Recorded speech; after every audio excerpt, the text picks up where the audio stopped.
চালা উঠছে তাদের উদ্দেশ্য বলি, সময় থাকতে শুধরে যান। আইনের মাধ্যমে 5 টাকার পেনে এমন খোঁচা দেব, থানার বাড়ি করাবার নাহলে জেলের ভাত খাওয়াবো। অভিষেক বাবু বাঁচাবে মনে হচ্ছে, উনি নিচে কিভাবে বাঁচবে তার জন্য লাইন খুঁজছে, বারবার পিসিকে দিল্লি পাঠাচ্ছে, মোদিজির সাথে বসাচ্ছে, তোমাদের কথা ভাবছে।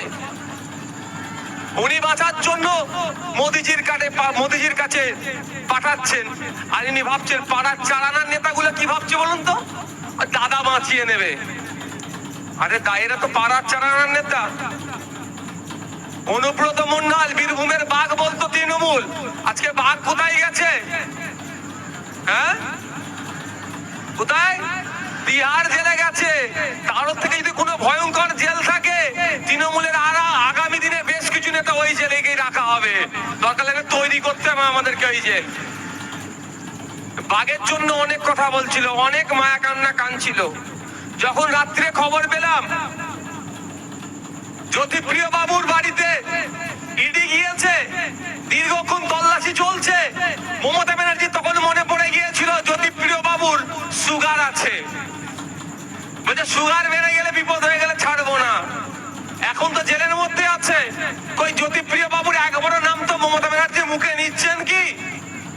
উল্টে আমার কাছে প্রুফ আছে, আমাদের শ্রীরামপুরের এমপি উনি বলছেন জ্যোতিপ্রিয়র বিষয় জ্যোতিপ্রিয় বুঝে নেবে। অনুব্রত মন্ডল বাবু যখন অ্যারেস্ট হয়েছিলেন, যখন 1 মাস পর্যন্ত তার পরিবারের সাথে এই কলকাতার কোনো বাবু অর্থাৎ বড় নেতা তার পরিবারের সাথে যোগাযোগ করেনি। আজকে পার্থ চ্যাটার্জি মহাশয় দলের মহাসচিব ছিলেন, একাধিক পদ ছিল, বড় বড় পদে হোল্ড করতেন তিনি।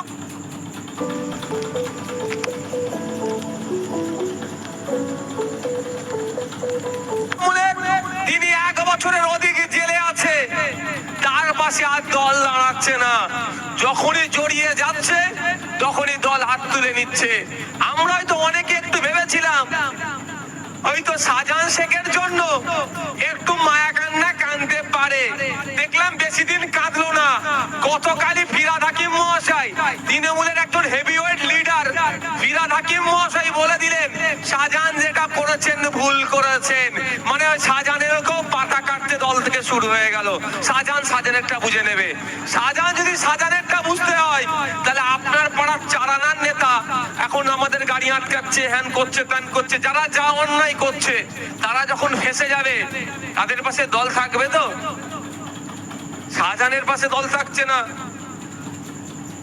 আপনার পার্থ বাবুর পাশে দল থাকছে না, অনুব্রত বাবুর পাশে দল থাকছে না, এদের পাশে দল থাকবে তো?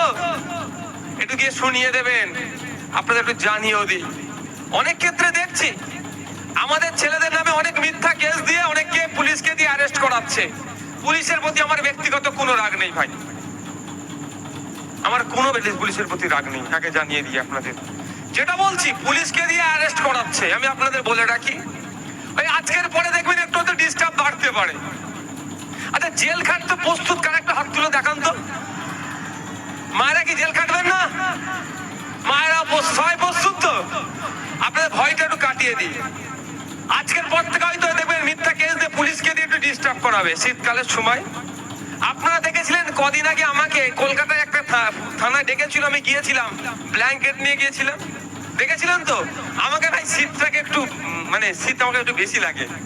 বিশ্বাস নেই এদেরকে, মমতা ব্যানার্জি বা উপর থেকে কোনো নির্দেশ দেবে আপনাকে থাকতে হবে, আমি কেমন কম্বল নিয়ে চলে গেছিলাম, থাকতে বললে আমি থেকে যাব, কি আছে? তো আপনাদের বলি, আজকের পর থেকে যদি পুলিশকে ডিস্টার্ব করে, যদি বাড়িতে আসে, বলবেন সাহেব একটু দাঁড়ান, 1 মিনিট টাইম দেন, কম্বলটা নিয়ে নি, হবে তো নাকি? না পুলিশ আসলে ছুটে পেছন দিক দিয়ে পালাবেন। কা পুলিশেরা ছুটে পালায়, বীর পুলিশেরা পালায় না, মাথায় রাখবেন। আর আইএসএফ করতে এসেছি, কা পুলিশই নয়, বীর পুলিশের মতো মাথা তুলে থাকবো। ওরা চোরে জেলে গেলে চোর চোর বলে ডাকে। আমি তো প্রেসিডেন্সি জেলে ছিলাম, মালিক ভাই তো ছিল প্রেসিডেন্সি জেলে, শাহাবুদ্দিনও তো ছিল। খোঁজ নিয়ে দেখুন, পার্থ বাবুকে বাইরে বার করতো না, এত চোর বলে ডাকতো। আর আমাদের নেতারা বাইরে ঘুরলে সবাই হাত মিলিয়ে যেত। জেলে গেলেও আমরা সম্মান পাবো, জেলে গেলেও আমরা সম্মান পাবো। তো একটা কম্বল নিয়ে বলুন চলুন, আর ঘরের লোককে বলে দেবেন দায়িত্বশীল আছে আধার কার্ডের বা ভোটার কার্ডের জেরক্সটা পৌঁছে দিতে। আমি দায়িত্ব নিয়ে বলছি, আপনাদেরকে ডায়মন্ড হারবার কোর্টে তোলার আগে আমাদের লয়ার ডায়মন্ড হারবার কোর্টে হাজির থাকবে আপনাদের জন্য। মাথায় রাখবেন, মাথায় থাকবে যেন। ধরলাম ডায়মন্ড হারবার কোর্টে জামিন হলো না, আলিপুর কোর্ট তো নাকি, আলিপুর ডিস্ট্রিক্ট কোর্টে যাব, ধরে নিলাম ওখানেও জামিন হলো না, হাইকোর্টে গিয়ে জামিন করাবো। তাও ধরে নিচ্ছি হাইকোর্ট, ধরে নিচ্ছে হাইকোর্টেও হলো না, সুপ্রিম কোর্টে গিয়ে জামিন করিয়ে আমার ভাইকে মালা পরিয়ে বাড়িতে নিয়ে আসবো আমরা। আমাদের কর্মীদের আবেগই আমাদের কাছে বড়। কলকাতায় 1000 লোকের সমাবেশ করার পারমিশন দিয়েছিল, কিন্তু আমরা দেখলাম আমার কোন ভাইটাকে ছাড়বার, কোন ভাইটাকে ডাকবো। আমার কর্মীদের আবেগও যেরকম, জেলা নেতৃত্বদের আবেগকেও আমরা কোনোভাবে যেমন উপেক্ষা করতে পারি না, আমাদের কর্মীদের আবেগকেও আমরা উপেক্ষা করতে পারবো না। এবারও তো প্রায় 1005 আমার মায়েরা কলকাতা যাবে বলে প্রস্তুত নিয়েছিল, কোন মাকে আটকে পালন করবার, কোন মাকে ডাকবো। সেজন্য টোটালটা আমরা বন্ধ রেখেছিলাম। আমাদের কর্মীদের আবেগের কাছে আমরা পরাজিত হয়েছি, আর বারবার আপনাদের আবেগের কাছে আমরা পরাজিত হতেও প্রস্তুত আছি। আমি আপনাদের বলে রাখি, জামিন তো করাবো, জামিন করিয়ে কি ছেড়ে দেবো নাকি? কি মনে হচ্ছে ছেড়ে দেবো? মিথ্যা কেস কদিন চলবে? কদিন চলবে? 2 বছর, 4 বছর, খুব বেশি হলে 5 বছর। 5 বছর পরে কেস ডিসমিস। আমার যার নামে কেস দিয়েছে সে কি হবে? খালাস। তারপরে কি ছেড়ে দেবো নাকি? ওকে দিই যে না, যে দাদা দিদির কথা শুনে, অভিষেক ব্যানার্জি বা মমতা ব্যানার্জির কথা শুনে আমাদের ভাইদের নামে মিথ্যা কেস দিয়েছে, আমরা অভিষেক ব্যানার্জি মমতা ব্যানার্জিকে দেখবো না। যে আমার ভাইয়ের নামে মিথ্যা কেস দিয়েছে তার নামে মানহানির মামলা ঠুকবো। দুরকম হয়, একটা সিভিলে হয়, একটা ক্রিমিনালে হয়, একটা ক্ষতিপূরণ হয় আর একটা জরিমানা জেল হয়। দেখবো বেটাটা যদি অর্থশালী হয়, বিত্তশালী হয়, ওকে দেবো জেলের মামলা, আর যদি গরিব মানুষ হয়, চর্বি বেশি, ওর দেবো ক্ষতিপূরণ, অর্থের মামলা দেব। বুঝতে পারছেন তো? ও বড় লোক হলে ওকে জেল খাটাবো, আর ও গরিব হলে ওর আমি বসান ঘরে টাকার ফাইন মারবো। এই মামলা করবো, ছাড়বো না। আমরা আইন হাতে তুলে নেব না। যদি কেউ আইন হাতে তুলে নেয় তার পাশে আইএসএফ যেমন থাকবে না, আর যে আইনকে মান্যতা দিয়ে চলবে তার জন্য সর্বোচ্চ আইনের লড়াই লড়তে আইএসএফ প্রস্তুত আছে। সুতরাং ভয় পাওয়ার কোনো জায়গা নাই, ভয় আপনারা পাবেন না। ধমকে চমকে বেশি দিন আটকে রাখা যায় না। আমি আপনাদের দায়িত্ব নিয়ে বলতে পারি, তৃণমূল দলটা আজকে নেতা কি বলবো, তো কি বলে গো, লোকাল ভাষায় কি বলে, হ্যাঁ,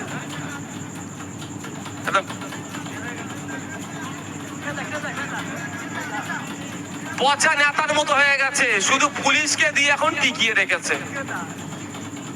পচা নেতার মতো হয়ে গেছে, এবার একে একে ফোন চেঞ্জ করছে। আমি নাম ধরে ধরে বলতে পারি, তৃণমূলের বড় বড় নেতাদের এরা এই নেতাগুলো ফোন চেঞ্জ করে নিয়েছে। মানে দুর্নীতি করেছিল, ফোনে আছে সব, বলছে ওপর থেকে নির্দেশ আছে তুই ফোন চেঞ্জ করে দে, ফোন চেঞ্জ করে দিয়েছে। বুঝতে পারছেন না?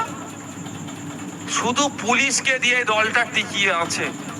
আমার আগের মাস্টার সাহেব বললেন, আমি পুলিশ বন্ধুদের বলবো, আপনারা সিটটা সোজা রেখে কাজ করুন। আপনারা ন্যায়কে প্রতিষ্ঠা করুন, অন্যায়কে অন্যায় হিসাবে ট্রিট করুন। কোন দলের করেছে না দেখে অন্যায় যারা ক্রাইম করেছে তাদের বিরুদ্ধে ব্যবস্থা গ্রহণ করুন। যদি আপনাদেরকে শাসক ডিস্টার্ব করে, আমরা আপনাদের জন্য রাজপথে নেবে, আপনাদের হয়ে গলা পাঠাবো আমরা। আপনারা নিরপেক্ষতার সাথে কাজ করে যান। আজ দর্শক বন্ধুদের বলবো, তৃণমূলের এখন